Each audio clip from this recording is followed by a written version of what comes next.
This episode of the podcast is brought to you by New Bloom Labs. Have you ever questioned your lab's potency reports of Delta 8 products? If so, you're not alone. That's because most cannabis labs have a hard time accurately analyzing Delta 8, but not New Bloom Labs. New Bloom delivers clear, precise chromatography of Delta 8 products that leads the industry. They have a deep understanding of the cannabis industry and what's important to growers, processors, and manufacturers. New Bloom Labs offers the fastest turnaround time in the industry, delivering most lab results in just one business day. So if you're needing the best, most comprehensive potency analysis in the industry, you need to call New Bloom Labs today at 844-TEST-CBD or visit their website at newbloomlabs.com. Superior science, rapid results, New Bloom Labs.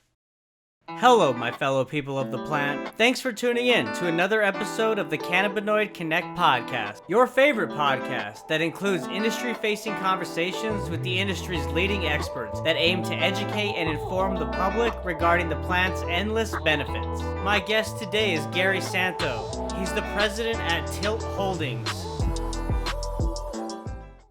Gary Santo, welcome. Thanks for coming on today. I really appreciate it. Glad to be here. Thanks for having me. Yeah, absolutely. I'm really excited to be talking to you today about Tilt Holdings. Y'all have a unique, interesting story as an MSO, and you also play internationally as well. So before we dive into Tilt Holdings, let's first talk about you and your background. From what I understand, you've 24 years of experience in senior leadership in all kinds of different industries, right? But most recently, you worked for Columbia Care. Was that your kind of first entrance into the cannabis space? It really was. I think one of the things that I've always been attracted to have been those startup stories or any kind of a company that's going through some sort of transformation. So I started in financial services, but we were a disruptor of markets, if you will, a white label behind the scenes financial services intermediary that designed credit products that you never knew came from my company, but instead you might have known it as a Bank of America loan or a Citizens Bank loan. But we were designing it, we were distributing it. We were pretty much riding their brand for all intents and purposes. But for us, we were doing all the housekeeping behind it. And then we even were able to find ways to package and distribute those loans on the other side. So it was a turnkey service. And that's important. And I'll kind of get back to that when we talk a little bit about, what we're doing here at Tilt.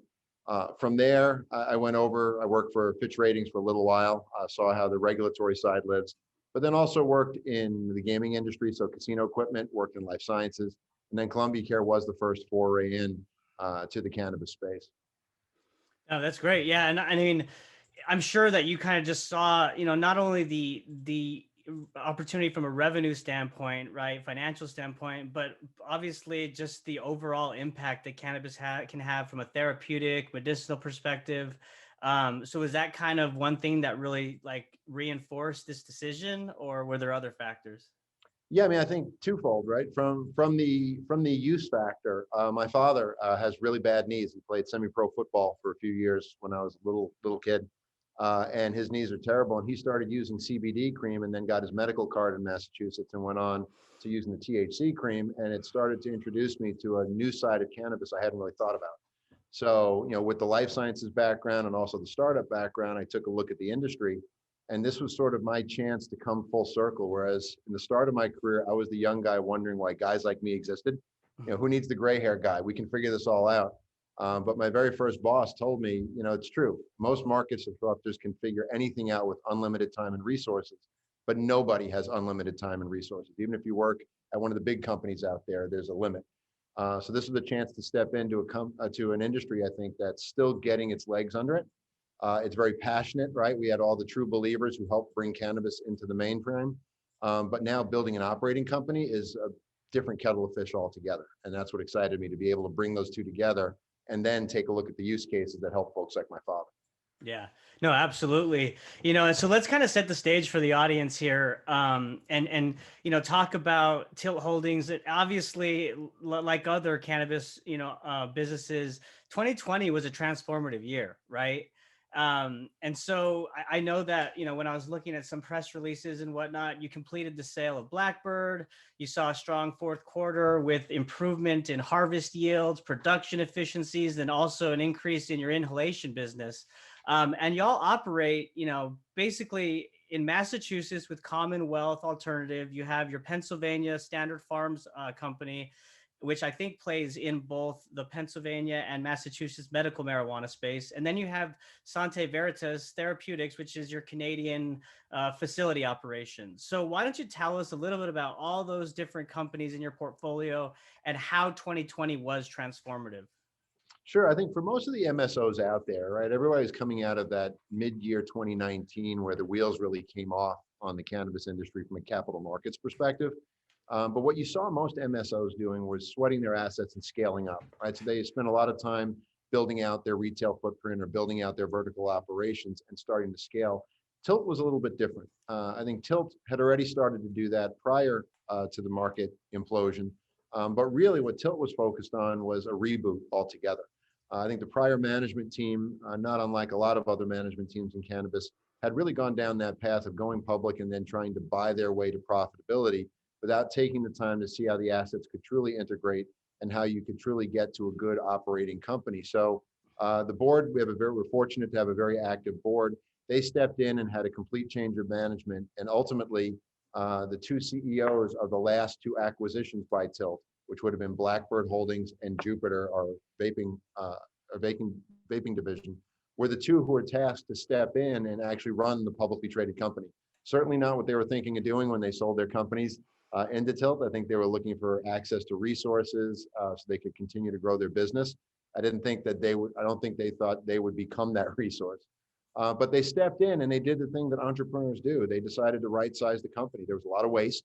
I think there were a lot of unimportant business lines that were distracting people, and really started to look at what assets worked and what assets didn't. And that's what 2019 into 2020 was for Tilt, unlike the other MSOs. Now we're lucky that some of the underlying businesses are as strong as they are. So Jupiter, our inhalation group, is still, I think, the biggest C-cell distributor out there in the market. I think we have about a 40–50% market share right now.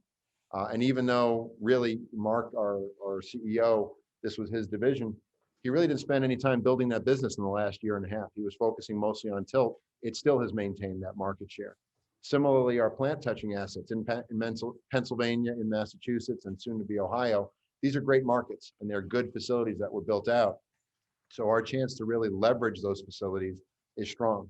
I think the one place where probably we had a little bit of a sea change was originally about 6–8 months ago. We talked about being more into software and services and really owning that ecosystem. And that was our Blackbird division. That was hard. I mean, that was our former president and COO, Tim Condor. That was his business that he sold in.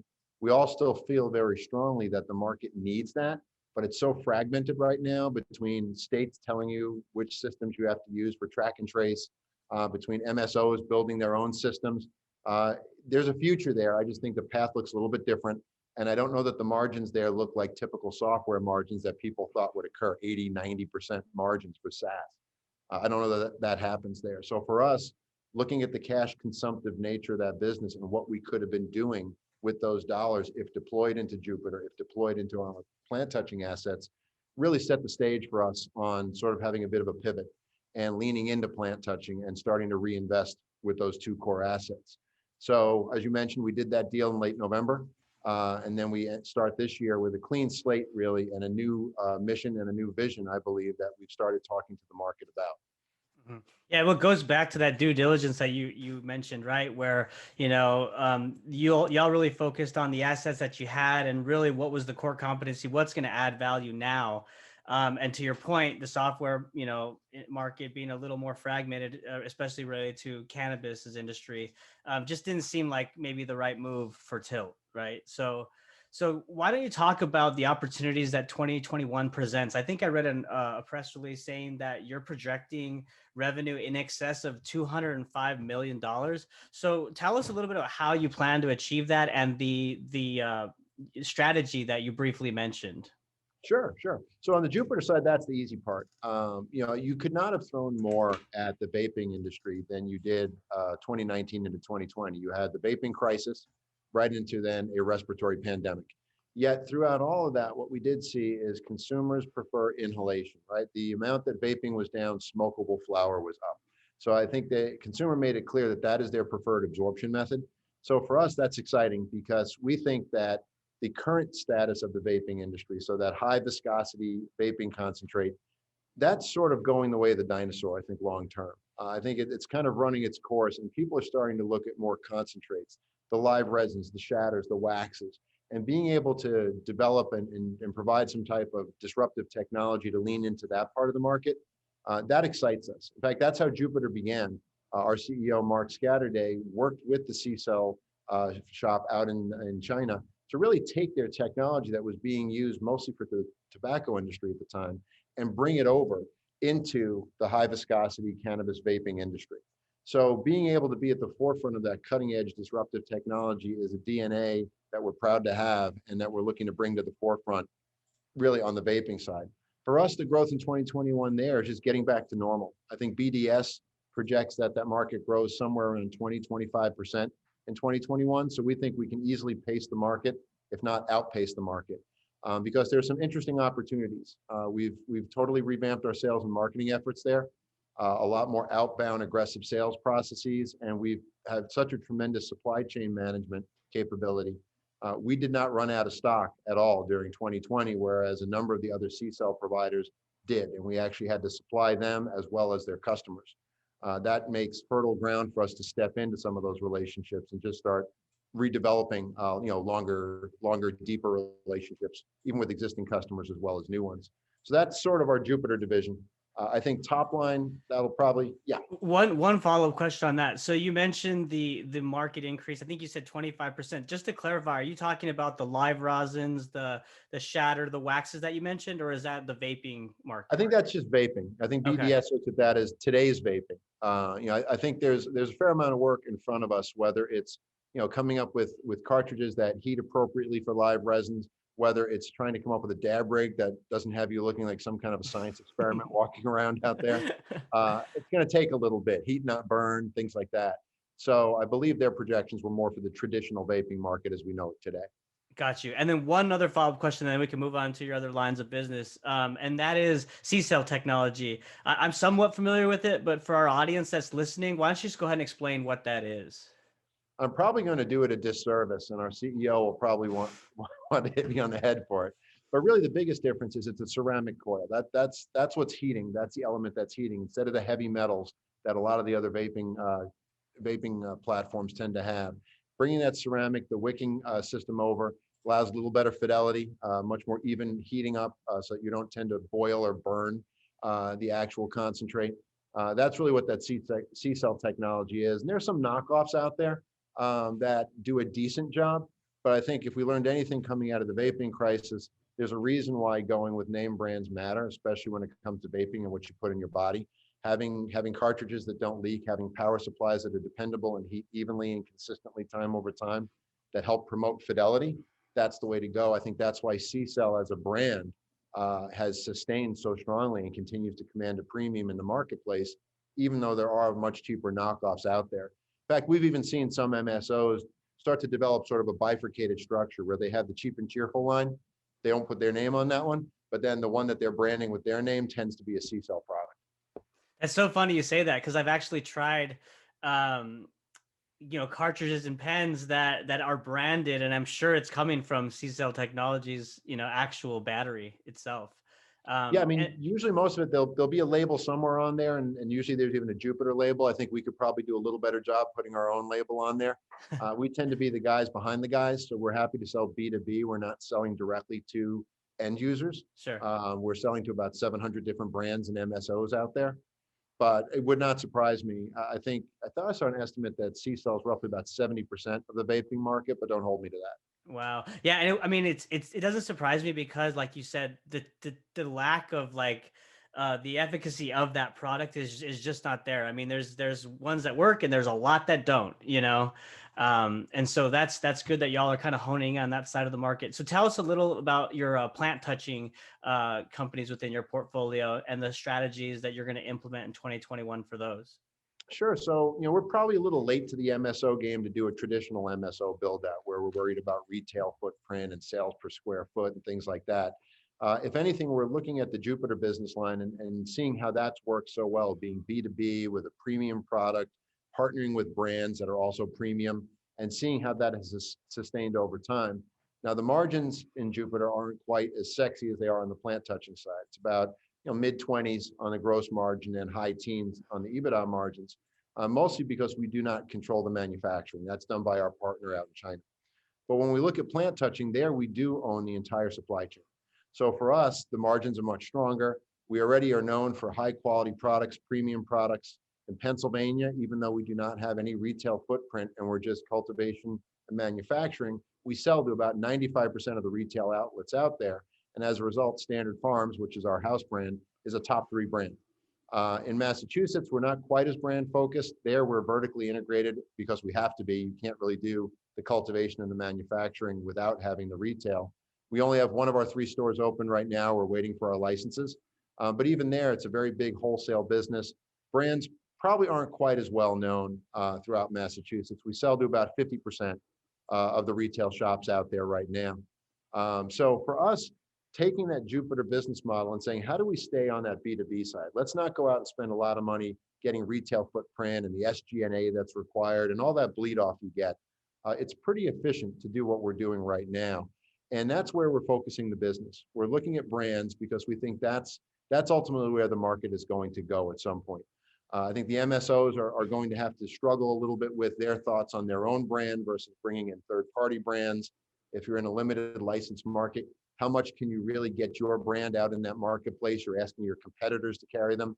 For us, we're happy to partner with MSOs. We're happy to partner with brands. Again, we have 700 we can talk to right now from Jupiter and see what we can do to be sort of a Switzerland of brands. So if you're a West Coast brand, you want to come east, right now your options are probably go with an MSO who's either going to buy you and there you lose your brand, or if you're in a limited license world, they might want an exclusive and you'll only be sold in their stores. So in Massachusetts, that's 3 stores. Right. For us, come and partner with us and we can get you into 50% of the stores in Massachusetts and 95% of the stores in Pennsylvania, and we won't buy your brand. We're not here to buy it. We'll partner with you, whether it's on a contract. So if you want us to use your recipe, we can. Probably not as exciting, but we could. If you want to do white label, maybe you like one of our products and you want to put your name on it. Or what we're finding more traction with is working together to try to help these brands understand that the architecture in California might not transcend east of the Mississippi, where price and potency alone probably aren't the winning factors of the day. There's form factor, there's use cases, and there's all sorts of regulatory complexities in these markets. So we announced our partnership with Her Highness, and that's exactly what we've been doing, showing them how to brand their products here in Massachusetts in a way that still keeps their fidelity and the things that make their brand integral into the marketplace, but also can work in a highly regulated, limited license market. Mm-hmm. Yeah, I'm glad you brought up Her Highness, a New York-based branded products company. And so, like, what value do you see Her Highness adding to Tilt? And are there any other? You talk about this just hyper focus on brands and brand partnerships. So, what other brands out there are notable to call out in your portfolio? So for us, we're focusing on premium brands. They could be niche, like a Her Highness, which we love the story of Her Highness, a woman-run brand that was developed by two folks there who are just phenomenal when it comes to brand building and the high quality and understanding their marketplace, but also targets really a certain segment of the market. But staying with premium brands and looking to California as an example to show that there are brands out there that can still command a premium, even in a market that's as hyper competitive and sort of race to the bottom as California is. That's exactly who we would want to partner with. Folks that really will continue to invest in that brand, because that's not something that we're necessarily going to be good at or that we want to spend a lot of time and money doing. So you keep your brand fresh, you keep your finger on the pulse of what's going on, and you handle that part of the marketing. We'll take care of your sales, we'll take care of all your supply chain, we'll take care of your manufacturing and work with you to develop new products that represent your brand. We'll also help you in the areas that we might not have licenses in. So for example, our supply chain management, whether it's getting packaging or some of the base products and formulations, there are opportunities for us to play a role there, even in jurisdictions where we might not be able to help you on the cannabis side. We'll get you the supply chain and the management that you need to support other manufacturers who you might be partnering with. So I think that's what makes us a little bit different than some of the folks out there who are trying to do just straight licensing agreements where pay a top line fee and then everybody goes their own way. We have vested partnerships here. And as a result, you won't see us really work with 20 or 30 brands or become this house of brands. It'll be a very curated, very cultivated group that we work with. And look, as brands migrate over time, if one brand is still in favor or one falls away, we have the ability to move on. So if you think about my opening comment about my background, that's that white label, that's the behind the scenes ability to keep your margins where they need to be and run an efficient business so that I don't have to generate 400 million of top line revenue to get to 40 million of EBITDA. I can do it with little over half of that. Hmm. And I think that's important from shareholder value perspective.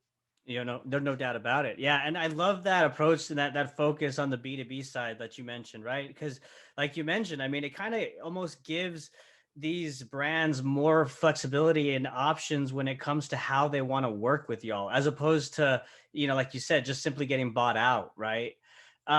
So what like talk to me about this curated group of brands that you mentioned. It's not going to be a huge list. You're really going to be prescriptive on who y'all are selecting. So what does the criteria look for that? Like, are you looking at a threshold for revenue that these brands are generating? Is it the quality of the product? Like, what is it exactly? Probably starts with quality and what their existing brand architecture is. If they haven't really tried to come out of California yet, I think it's hard to hold them accountable for revenue lines just yet.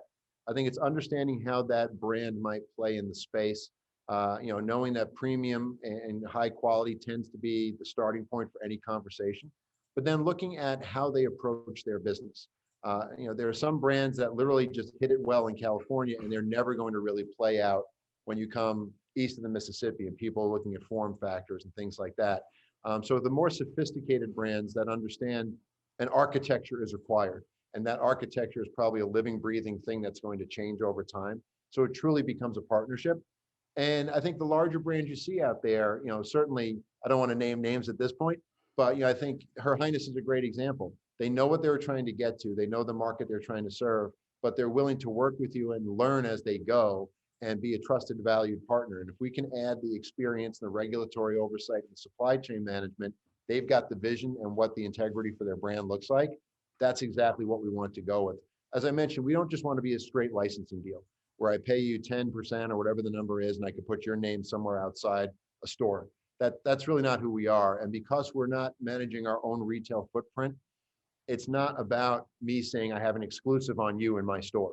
It's me saying I have an exclusive to bring you into the state of Pennsylvania. So anyone who wants that, let's go. That's sort of the way we're looking at it. Yeah, But I mean, that's if you think about the California brands, I mean, who are those big brands, right? You got your heavy hitters, your Raw Gardens, your Stizzies. I mean, all the Papa and names that pretty Barkley. much Yeah. roll off the tongue. Right, right. So, well, and you earlier during this episode, you mentioned that during that year of the transformative year of 2020, y'all have really focused on your leadership team, right? And from what I've read, I know that you've bolstered your leadership in the compliance area, and is that because of maybe potentially what's to come on the federal legalization side with the new administration or even reform at a minimum? I think it's twofold. I mean, one of them is certainly that, right? You want to make sure you have a finger on the pulse, at very least in the jurisdictions you're in, but also at the federal level. But equally as important, if you look at the folks we brought on board, they're very well versed in the states that we're operating in. And I would say that Ohio is one that we hope to be adding soon. So that's very tangential. What's key there is understanding how you can market and what kinds of products you can roll out. Because I think when you deal with medical markets like in Ohio or Pennsylvania, there are certain limitations and how to produce meaningful products within the architecture that's there and the regulatory environment that's there is really important for us and making sure that we've got our labeling right. I mean, the partners that we're working with are looking for us to be those subject matter experts. And we've seen it with the Her Highness brand where we have to change literally one word here or one word there in order to be compliant. So I think beefing up that kind of horsepower is critical to us, not only internally for Tilt, but also as the value add that we're bringing to the partnerships that we're setting up. Yeah, that definitely is an added value proposition, right? To not only work with y'all to say, hey, I don't want to just be specifically licensed for one retail dispensary or what. I want to just get entry into the state overall, right? What can you do to help? So that's one step. And then the next step is y'all being the subject matter experts when it comes to the regulatory compliance within the state. When you talk about labeling, this, that, and the other. I mean, you guys have that know-how and experience.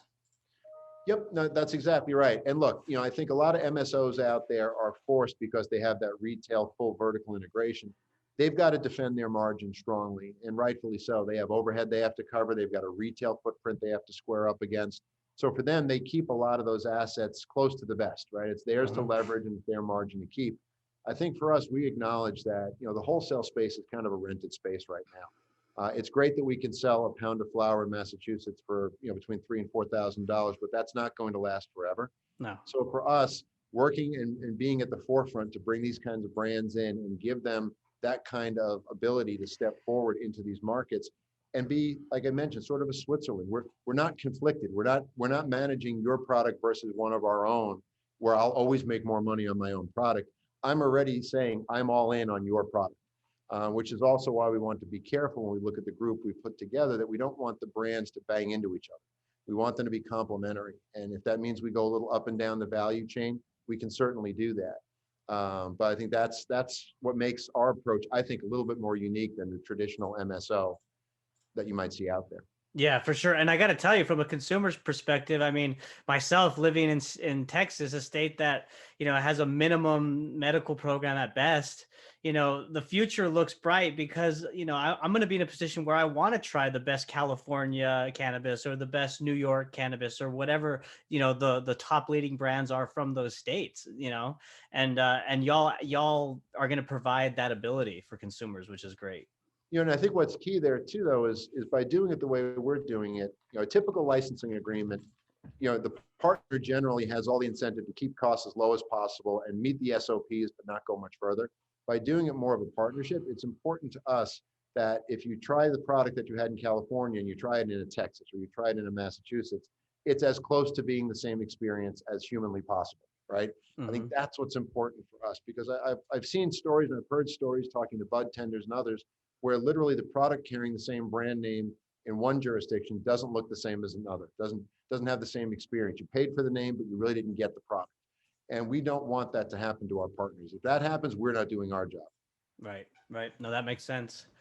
Well, Gary, two more questions for you in regards to kind of future outlook scenarios, right? The first is, what do you envision the future of the CpG space within cannabis? Like, what do you see the future of that? And then I'll ask you the second question. I think that's where the market goes. I mean, in a legalized market, once the barriers come down, I mean, what you've had is difficult proliferation to this point, because as I mentioned earlier, the MSOs are building out all of their own facilities, all their own infrastructure. And there are a few exceptions out there, the Curas of the world or the Crescos of the world, where maybe they've been able to cross borders significantly, but you haven't seen a lot of brand, distribution from the MSOs. It might be in a given state, but it's hard to then break out of that state. And the brands in California have been sort of hamstrung, because if they're not affiliated with an MSO, how do they get out of California without going into all sorts of licensing issues? So I think in the legalized world, ultimately that's where it winds up going. Just like we've seen with all other consumer packaged goods, it's coming. It's been a long time coming, but I think it's coming overall, and that's why we're excited to be at the forefront of that. Yeah, and that leads into my next question, which is, it sounds like y'all are going to be perfectly positioned in that world. So tell us what's next for Tilt, and does the company have any plans to expand outside of the current states that it's operating in, which are Pennsylvania and Massachusetts? I mean, we're lucky that since divesting ourselves of Blackbird, we're generating free cash flow. So we're profitable. We basically paid for all of our expenses out of operations for the last 2 years. The last capital raise we did was in late 2019, and pretty much every dollar was spoken for at the time that thing closed. So all the money we put into Blackbird, all the money we put into running the business comes from the business, which is the way it should be. And I think for us, it gives us an interesting profile. So you saw that we put out, just north of 200 million, and we expect about 32 million of EBITDA. There'll be free cash flow, cash increasing on the balance sheet. As you saw, we ended the year with about 7 million or so on our balance sheet, which that's our most cash consumptive quarter because of Chinese New Year. On the Jupiter side, you tend to have to put in a lot of orders in October, November, and December that you'll not really deliver until January or February, when the factory is typically shut down. So the fact that we're increasing our cash balances in that environment suggests that we're in a position where we can be inquisitive and we can look at things that potentially expand the business. Now, on the Jupiter side, are there opportunities there? Sure. In fact, that's probably the easiest way to see substantial growth on the vaporization side. Go out and do some kind of acquisition, whether it's an ancillary tuck-in or some type of a consolidation, certainly that's always an opportunity. On the plant touching, I would love to see us get into a few more states. I mean, I always felt if you could get into New York and New Jersey, and then you could sit here and say, okay, I have Pennsylvania, Massachusetts, New York, New Jersey, and Ohio. If you're a premium brand and you want to come east of the Mississippi, that's probably the corridor you would be looking to sell in, right? You're looking for premium pricing. That's exactly where you'd want to be. So to us, if there's a way to expand into those markets, we always keep an eye out. And the same goes for the Texases and the Michigans of the world. If we think there's an opportunity, great. We don't need to have a massive footprint, frankly. We'd rather go deeper in the markets we're in. It's more about just fulfilling that strategy of being able to work with brands and get them the kind of distribution platform that really will work for them. So you won't see us going all over the map. It'll be very concentrated as we go through things. Right. That makes sense. Well, hey, the future looks bright for Tilt Holdings. And Gary, I really appreciate your time today as you shared, the insights of the company and the future outlook for the industry and for Tilt and the great things that y'all are working on. So before we wrap up, where can people find your website, social media, and even ticker information? Because I know that y'all are publicly traded. Sure. So our website is tiltholdings.com. So www.tiltholdings, all one word.com. You can find us social media. We have Instagram. We're on Twitter. We have LinkedIn, obviously. We're starting to really ramp up the social media side of things a bit more. As far as where we trade up in Canada under the symbol TILT on the CSE. And then we also trade here in the States on the OTCQX. And there it's TLLTF is our ticker symbol there. So, I think it's a story, hopefully, that we're going to be telling loud. Over the next 12 months, you'll see us getting more analyst coverage. Hopefully people will start to take notice and really, as we start to explain who Tilt is going forward, I think hopefully that story will resonate with the market. So thank you for having me on here and look forward to continuing the conversation. Yeah, absolutely. I definitely want to have you back on, of course, as the industry evolves, but then also, once Tilt's strategy is in full effect, so thank, Absolutely. thank you so much again, Gary. Appreciate it. And thank you all for listening. Thank you, Kevin. Take care. Thanks. Bye.